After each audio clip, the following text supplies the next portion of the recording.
네, 오늘 금융통화위원회는 한국은행 기준금리를 현재의 1.50%에서 유지하기로 결정을 했습니다. 그 배경, 그다음에 앞으로의 통화정책 방향 등에 대해서 말씀을 드리겠습니다. 먼저 이제 세계 경제를 보면은 미국 경제는 2, 4분기 성장률이 2%대로 반등하는 등 회복세를 지속하였고 유로 지역과 일본에서도 경기 개선 움직임이 이어졌습니다.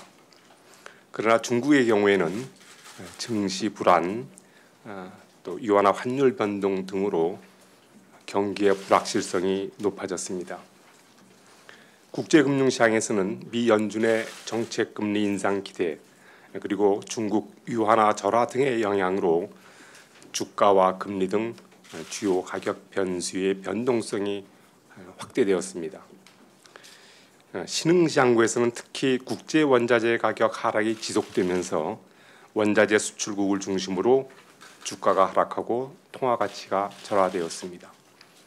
선진국에서는 신흥시장구로부터 이탈한 글로벌 투자 자금이 유입되면서 금리가 낮아졌고 주가는 상승 후에 최근 들어 반락하는 그런 모습을 보이고 있습니다. 앞으로 세계 경제는 선진국을 중심으로 완만한 회복세를 지속하겠지만 미 연준의 금리 인상 등에 따른 국제 금융시장의 변동성 증대, 이로 인한 신흥시장국의 금융 불안 가능성, 그리고 중국의 경기 둔화 우려 등이 불안 요인으로 잠재해 있습니다. 국내 경제를 보도록 하겠습니다. 국내 경제는 메르스 사태가 진정되면서 완만하게 회복되는 모습을 나타내고 있습니다. 6월 중 크게 위축되었던 소비와 경제 주체들의 심리가 7월 이후 개선되고 있으며 투자도 증가세를 유지하고 있는 것으로 판단됩니다. 그러나 수출은 석유 제품의 단가 하락 등으로 7월에도 감소세를 지속하였습니다. 앞으로 국내 경제는 확장적인 거시경제 정책과 메르스 사태의 소멸 등에 힘입어 회복세를 나타낼 것으로 전망되고 있습니다. 그러나 성장 경로상에는 여러 가지 대내외 불확실성이 상존해 있는 것으로 판단됩니다. 물가 상황을 보면 7월 중 농산물과 서비스 가격이 상승하였으나 석유류 가격의 하락세가 지속되고 전기 요금이 인하되면서 소비자 물가는 지난달에 이어 0.7% 상승하였습니다. 농산물과 석유류를 제외한 근원 인플레이션율도 전월과 같은 2.0%를 기록하였습니다. 앞으로 소비자 물가 상승률은 원화 약세에도 불구하고 국제 유가 하락의 영향 등으로 당분간 낮은 수준을 이어갈 것으로 예상하고 있습니다. 금융시장에서는 미 연준의 정책 금리 인상 기대와 중국 위안화 절하 등의 영향으로 주가가 하락하고 원 달러 환율과 원엔 환율은 큰 폭 상승하였습니다.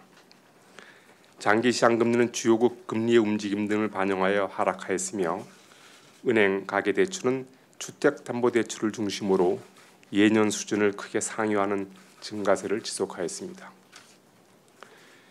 이 같은 국내외 경제 상황을 종합적으로 검토한 결과 금융통화위원회는 국내 경제가 확장적 거시경제정책과 메르스 사태의 소멸 등에 힘입어 완만한 회복세를 나타낼 것으로 전망되는 점, 그리고 가계부채의 높은 증가세가 지속되는 가운데 미 연준의 정책금리 인상 기대, 중국 위안화 절하 등으로 금융시장의 변동성이 크게 높아진 점 등을 고려하여 기준금리를 현 수준에서 유지하기로 결정하였습니다. 앞으로도 통화정책은 현재의 완화 기조를 유지하되 대외 여건의 불확실성이 높아진 만큼 이를 면밀히 지켜보면서 운용해 나갈 것입니다. 좀 더 구체적으로 말씀드리면 미 연준의 통화정책 변화, 그리고 중국을 비롯한 신흥시장국의 금융경제 상황, 또 외국인 투자자금 유출입 동향 등을 면밀히 점검해 나갈 것입니다. 오늘 한국은행 기준금리를 현 수준에서 유지하기로 한 금통위의 결정은 만장일치였습니다. 지금부터 질문을 받겠습니다. 질문을 하실 때는 소속과 성명을 말씀해 주시면 감사하겠습니다. 예, 안녕하십니까. 저 머니투데이 유엄식 기자입니다. 지금 최근 위안화 절하로 이제 국제금융시장 변동성이 커지고 있는데요. 이틀 전까지만 해도 이렇게 원화가 계속 강세를 보였다가 오늘은 원화가 약세를 보였다가 오늘은 오히려 강세를 막 나타내고 있는데 이래서 미국 금리 인상 시점에 좀 더 이제 변경이 되는 게 아니냐 9월 이후에서 뭐 이런 얘기가 나오고 있는데 어떻게 보고 계신지 궁금하고요.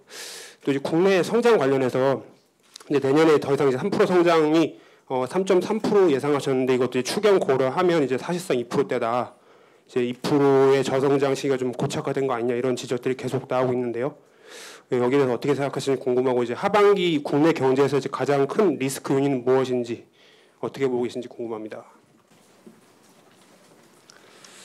네, 미금리 인상 시점에 대해서 질문하셨는데,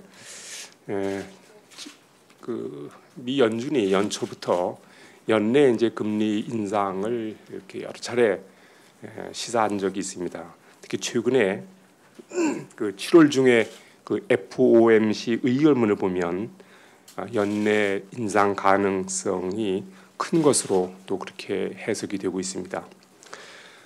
그렇지만 페드가 금리 인상을 시작하는 전제 조건은 두 가지를 내걸었는데 잘 아시겠지만 하나는 이제 노동시장 개선과 두 번째는 중기 인플레이션의 어떤 목표치로의 수렴 두 가지 조건이 있습니다. 그런데 노동시장은 이제 좀 상당히 개선된 사실이고 그렇지만 인플레이션에 관한 확신이 아직은 분명치 않은 것 같아서 그러다 보니까 9월설 또 12월설이 이렇게 갈리는 것 같습니다. 최근에는 중국 유안화 절하 등으로 12월 또 한때는 9월이 높다가 12월 또 인상 얘기도 나옵니다만 어떻든 저희들은 9월 인상이든 12월 인상이든 양 상황을 다 상정해서 저희들이 그렇게 준비하고 있다 이렇게 말씀을 드립니다. 내년도 저희들 성장을 이제 3.3%로 전망을 했습니다. 추경을 고려하면 2%대라고 말씀하셨는데 저희들이 경제 성장을 전망할 때는 여러 가지 대내 여건과 정부 정책의 효과 등을 다 이제 감안해서 전망을 하게 됩니다. 이미 금년에 추경이 편성돼서 계획대로 이제 집행 단계에 있기 때문에 그런 추경의 효과가 앞으로 여러 가지 경로를 통해서 실물 경제에 영향을 주게 될 것입니다. 그렇기 때문에 금년에 편성한 추경 효과를 제외하고 보는 것은 타당치 않다 저는 이렇게 봅니다. 그래서 그렇게 봤을 때 저희들 일단 내년에 3%대로 전망을 하고 있습니다.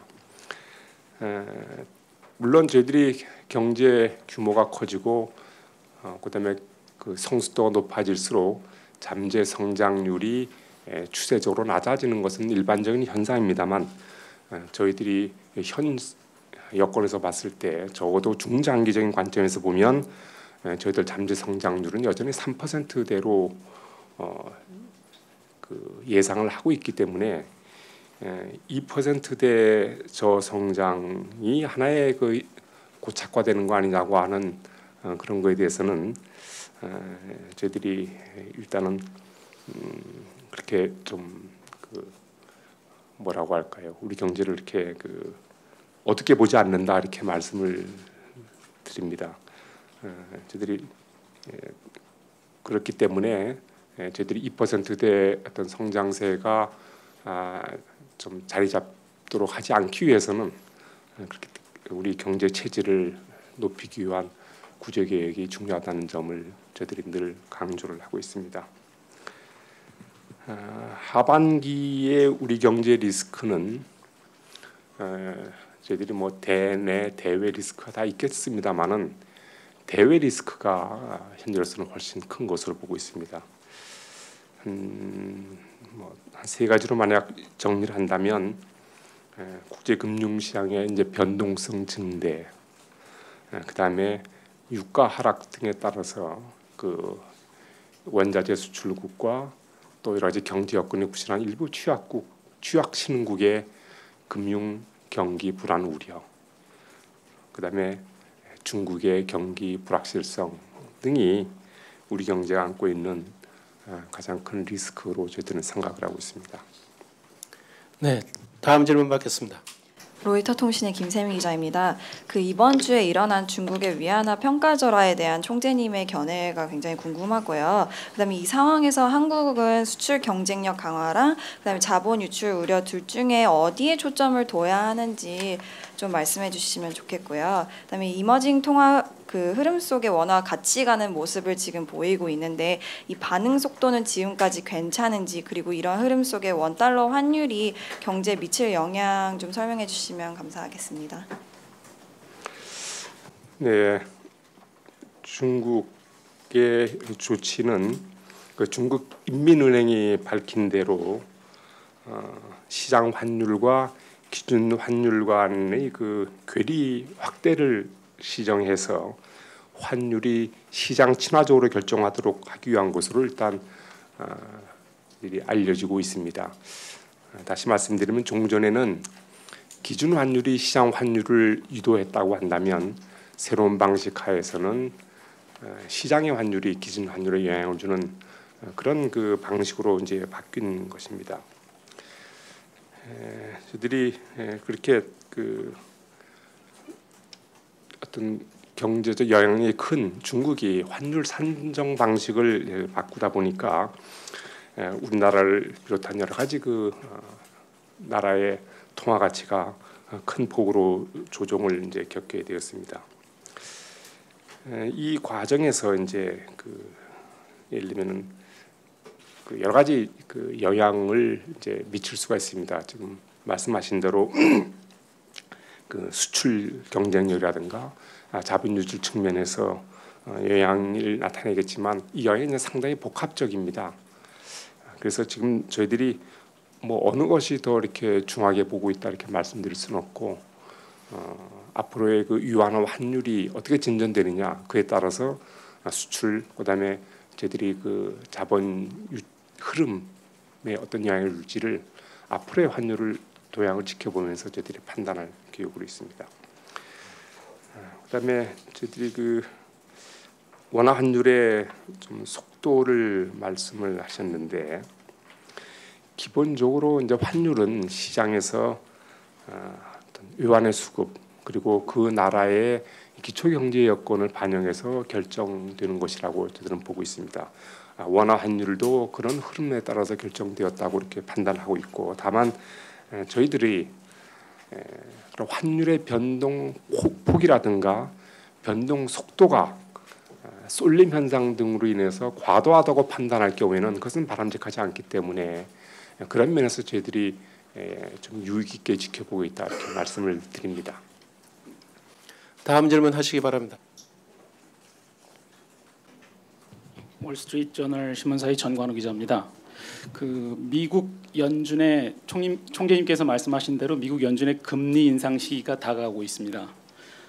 미국 통화 정책 변화가 한국 경제, 특히 한국 경제에 가져올 수 있는 가장 큰 리스크를 한 두세 개 정도 총재님께서 꼽으신다면 무엇을 꼽으시고 계실지 궁금하고요. 또 한국은행이 이에 대비해서 준비하고 있거나 혹은 지금까지 취해온 구체적인 조치들이나 대비책 같은 것들이 있으면 좀 이번 기회에 다시 한번 상세하게 설명해 주시면 감사하겠습니다. 네, 미 연준이 이제 금리를 인상하게 되면 물론 이것이 새로운 사안은 아니고 그 전에 이미 이제 가격에 많이 반영되어 있습니다만 어떻든 미국의 금리 인상, 소위 금리 정책을 정상화하게 되면은 예상되는 것이 국제 금리의 상승 그리고 또 달러와 강세, 거기에 따른 국제 원자재 가격의 좀 하락 압력 이렇게 저희들이 예상할 수가 있습니다. 이러한 상황에서 제일 우려되는 것은 뭐냐면 이제 국제 자금의 흐름이 되겠습니다.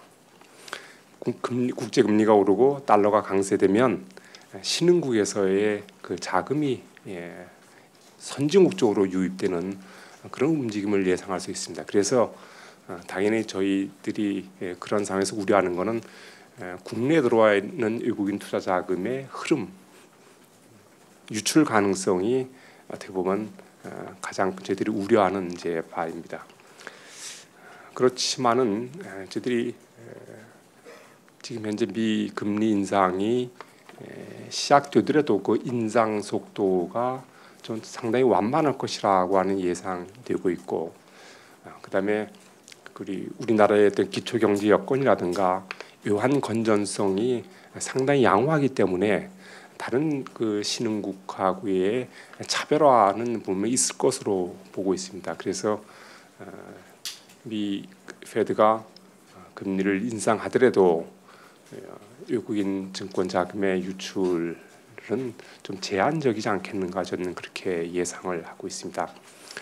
그렇지만 이제 여러 가지 중국 경제의 불안까지 만약에 같이 겹쳐가지고 일부 취약 신흥국에서 어떤 금융 불안이 현실화돼서 그것이 확산될 가능성도 저희들이 좀 배제할 수 없기 때문에 그에 대해서 저희들이 여러 가지 준비를 하고 있습니다.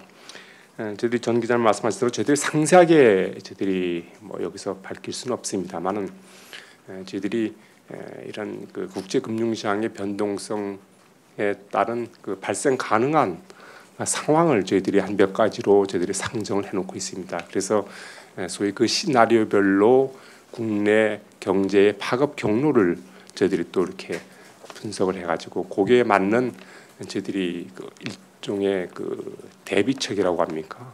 그것은 세워놓고 계속 점검 중에 있습니다. 다음 질문 받겠습니다. 예, 연합인포맥스의 오진우 기자입니다. 먼저 이번에 그 메르스 사태 좀 진정되면서 경기에 대한 평가가 조금 개선된 것 같은데요. 그래도 시장에서는 여전히 한은이 전망한 2.8%의 성장에 미치지 못할 것이다라는 시각도 적지 않은 것 같습니다. 총재님께서는 우리 경제가 올해 성장 전망치 2.8%를 조금 일종의 마지노선으로 생각을 하시는지, 아니면 그것보다 조금 못 미치더라도 추가적인 그 통화 정책으로 대응하는 것은 좀 신중해야 된다라고 생각하시는지 여쭤보고 싶고요. 그다음에 한 가지 더 7월달에 아까 그 자본 유출에 대해서 조금 말씀을 하셨는데 7월달에 좀 이례적으로 채권 시장에서 자금 유출이 조금 있었는데요. 그 7월달에 자금 유출 원인은 뭐라고 평가하시는지, 이게 그 환율의 기대나 금리 차 축소 등에 따른 자본 유출의 신호라고 보시지는 않는지 좀 여쭤보고 싶습니다.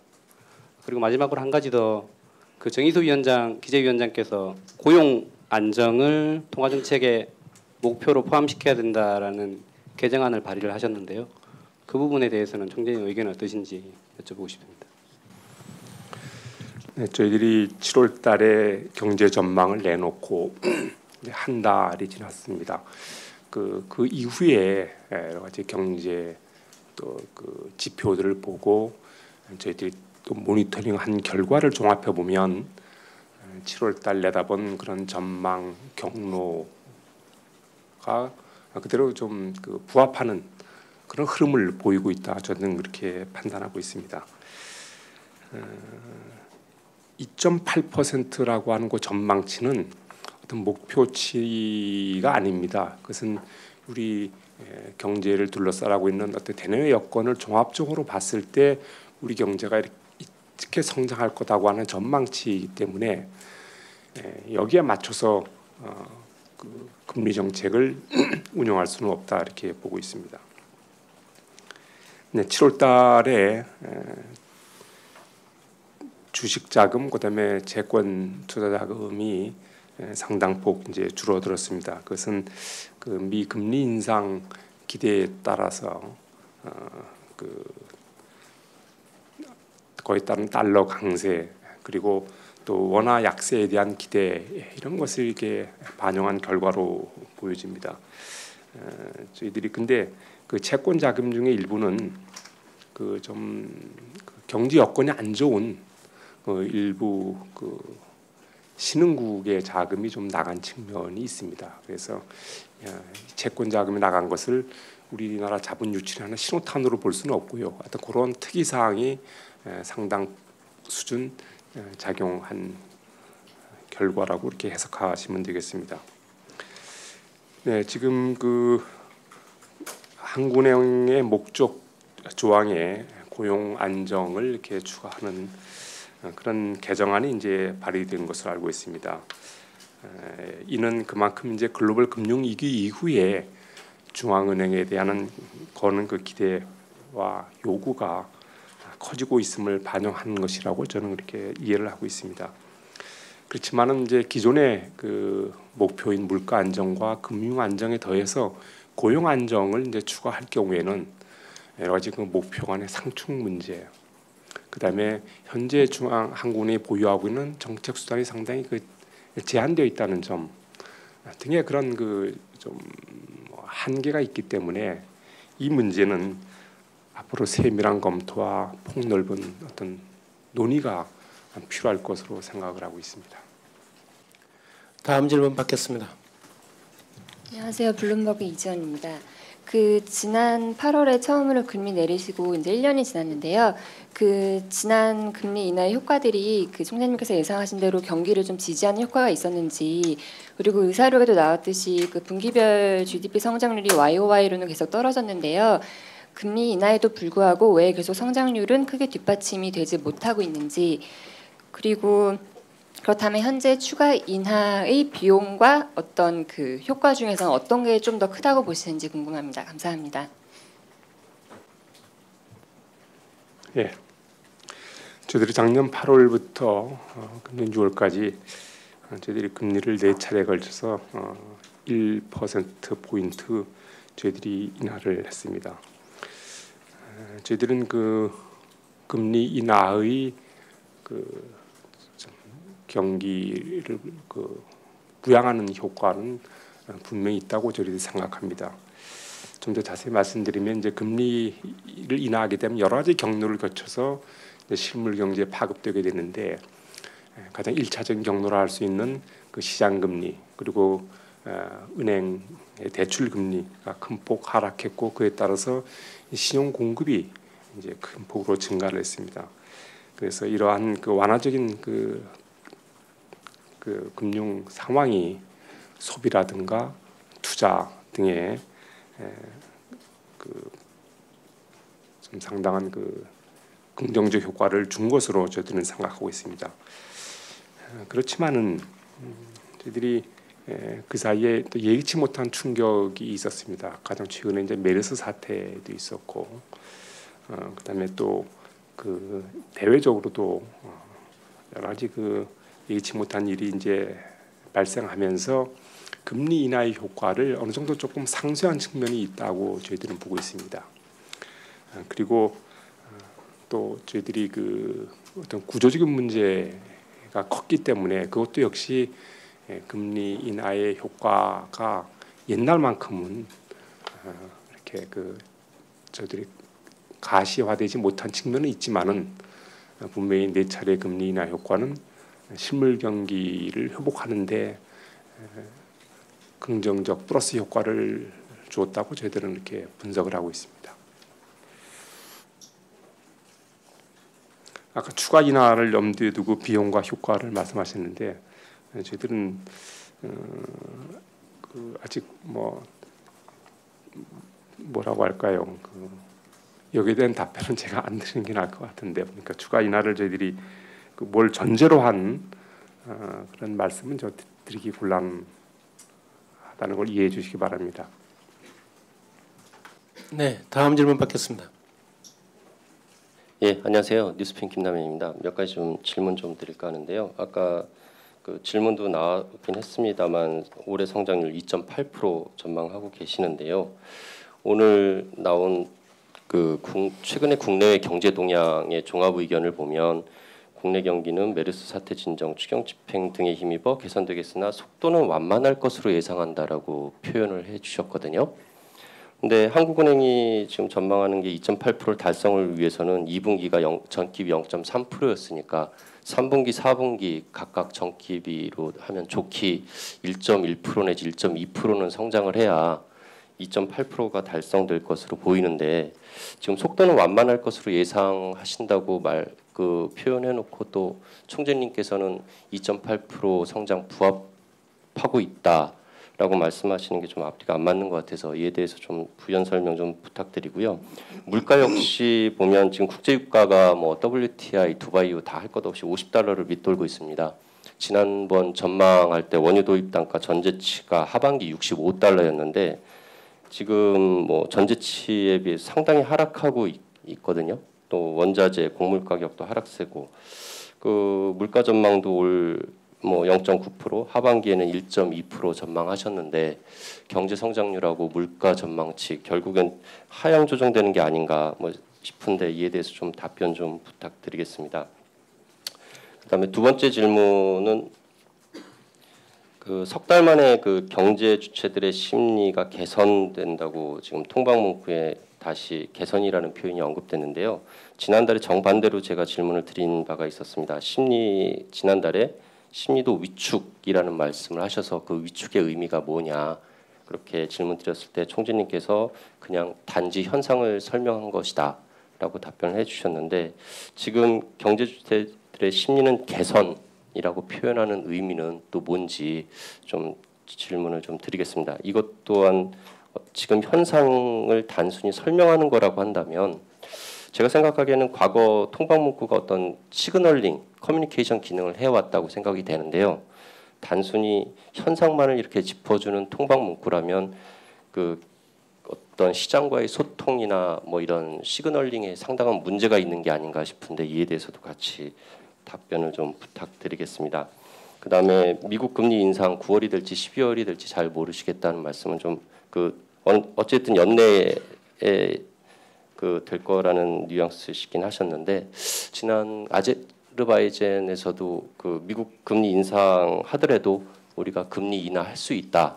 뭐 예전에 2004년 같은 경우 그런 전례가 있다라고도 설명을 좀 해주셨는데 만약 지금도 그런 말씀이 유효하신지 그 말씀에 대한 그 답변 좀 부탁드리고요. 그다음에 끝으로 네 번째로는 그 GDP 갭 마이너스랑 유유 생산 능력이라는 말이 지난 6월부터 3개월 연속 빠지고 있습니다. 지난 6월달에 질문 드렸을 때는 그거 외에도 짚어볼 여러 가지 변수들이 있어서 통방문구에서 뺐다고 하셨는데 이 문구가 계속 이렇게 빠지는 이유가 뭔지 뭐 또 다른 이유가 계시는 건지 좀 설명 좀 부탁드리겠습니다. 이상입니다. 2.8% 성장을 하려면 3, 4, 4, 4가 1%는 넘어야 되지 않느냐. 그러면 그건 완만한 게 아니지 않느냐. 이런 질문인 것 같습니다. 근데 저희들이 2, 4분기에 0.3 아닙니까? 그러면은 그 3, 4분기에 뭐 1% 된다고 하더라도 그를 그 본격적인 경기 회복세로 표현할 수는 없는 거 아닙니까? 기저 효과라는 게 있기 때문에. 그래서 저희들은 그 3, 4분기, 4, 4분기 1% 간다 하더라도 그것은 기저 효과를 감안해 보면 그를 완만한 것으로 표현하는 것은 무리가 없다 이렇게 말씀드리고 물가도 분명히 김 기자가 지적하신 대로 그 유가가 추가 하락을 하면서 그쪽에서는 물가 하락 압력이 생긴 것은 분명합니다만 또 반대로 또 그 원화 환율이 최근 몇 개월 사이에 또 큰 폭으로 올랐습니다. 저희들이 생각했던 것보다 올랐기 때문에 그것은 물가를 또 높이는 그런 요인이 돼서 그것이 어느 정도 이제 좀 상쇄화돼서 나타날 텐데 물론 현재로 보면 유가 하락의 효과가 조금 더 클 수 있겠다는 생각은 듭니다. 아무래도 환율의 그 환율 상승의 물가에 지는 효과는 유가보다는 좀 시차가 좀 길고 이렇기 때문에 그렇지만은 유가만 지금 갖고 언급하셨는데 환율 상승 효과도 같이 봐야 된다는 말씀을 제가 드리고 아까 심리 개선에 대한 그 의미 갖고 하는데 제가 김 기자께 당부드리고 싶은 건 좀 확대 해석하거나 조금 그 자기 중심적으로 해석하는 경향은 좀 삼가해 달라 이렇게 말씀을 드리고 저희들이 쭉 모니터링하는 결과 소비라든가 그런 서비스업의 여러 가지 그 최근 움직임을 보면 그런 소비자들의 심리가 상당폭 개선됐음을 저희들이 확인할 수 있었습니다. 아까 5월달 아제르바이잔에 갔을 때 페드가 금리를 올리더라도 곧바로 우리가 따라가는 건 아니다. 제가 인하가 가능하다고 얘기한 거 아니고 곧바로 따라 올리는 것은 아니다 이렇게 얘기를 했습니다. 그 표현의 여건 좀 정확을 했으면 좋겠는데 지금도 그 생각이 유효하냐고 하는데 지금 그 사이 3개월 사이 여건이 그렇게 많이 바뀌었습니다. 우리가 그 후에 금리도 내렸는데 그러니까 그때 발언과 지금 상황하고 연결시키는 것은 타당치 않다 이렇게 생각을 하고 있습니다. GDP 갭과 슬랙에 대한 표현은 지난번 답변한 내용을 그대로 또 다시 한번 이해해 주시기 바랍니다. 네, 다음 질문 받겠습니다. 네, 서울 파이낸스 고은빛 기자입니다. 저 질문 한 가지가 있는데요. 그동안 이제 한국은행이 가계부채 얘기하면서 이건 공동 대응을 해야 된다고 시사해왔고 지난달 22일날 이제 가계부채 관리 방안이 나왔는데요. 뭐 이를 두고 뭐 가계부채 관리 방안을 먼저 내놓고 가계부채 증가세를 좀 낮춘 다음에 금리 인하를 향후 이제 가능성을 시사하는 포석으로 삼는 거 아니냐는 의견이 좀 있는데요. 여기에 대한 생각 좀 듣고 싶습니다. 가계부채 관리 방안이 마련된 것은 저희들이 이제 지난달에 발표했지만은 소위 가계부채 관리 협의체가 구성된 게 이제 3월 달이었습니다. 그 사이 한 4개월간의 그 어떤 그 관계 기관 간의 논의 끝에 이제 마련한 대책인데 이것을 그 가계부채 관리 방안을 내놓게 된 배경은 어떻게 보면 너무나도 뭐 자명합니다. 우리나라의 가계부채가 그 전에도 상당한 규모에 이르렀었는데 지난해 저희들이 이제 그 금리나 그다음에 또 주택 시장의 어떤 그런 그 완화 조치 등으로 인해서 가계부채가 소득 증가율을 웃도는 그런 빠른 속도로 증가하고 있고 그 규모도 이제는 앞으로 우리나라의 중장기적인 어떤 그 안정 성장에 부담을 줄 정도로 이제 그런 추세로 하기 있기 때문에 빨리 여기 대응하지 않으면 안 되겠다고 하는 그런 이제 공감대 하에서 관계기관끼리 모여서 협의한 겁니다. 이것은 우리 경제의 그 지속적인 안정 성장을 위해서 필요한 바로 조치입니다. 이것이 어떤 금리 인하를 위한 포석으로 해석하는 것은 상당한 무리라고 저는 이렇게 말씀을 드릴 수가 있겠습니다. 네, 더 이상 질문이 없으신 것 같습니다. 그럼 이상으로 기자간담회를 마치도록 하겠습니다. 감사합니다.